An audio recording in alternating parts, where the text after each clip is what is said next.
आमच्या इकडं ह्याची काय ते भाताची भात पेरणीसुद्धा झाली, म्हणजे धूळवापसुद्धा केली. भात पेरलीत माणसाने.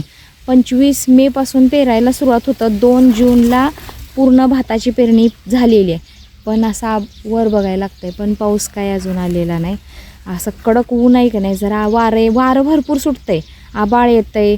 आता जरासं आबाळ आलं बघा, जरा कडक असं उन्हाचा एवढा चटका लागतोय. आबाळ येतंय परत आणि वारं आलं की परत ऊन, परत वारं, पण पाऊस काय नाही.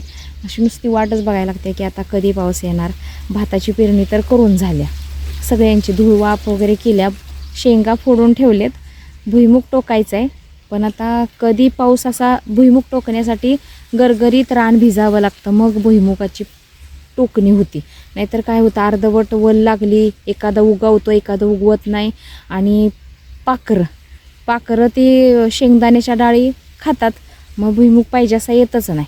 त्याच्यासाठी गरगरीत पाऊस पडल्यानंतरच आमच्या इकडं भुईमुगाची पेरणी म्हणजे टोकणी केली जाते. कोण टोकून करतं, कोण पेरून करतं, प्रत्येकाचं वेगळं हे असते. मग पण पाऊस तर काय आमच्याकडे पडलेला नाही.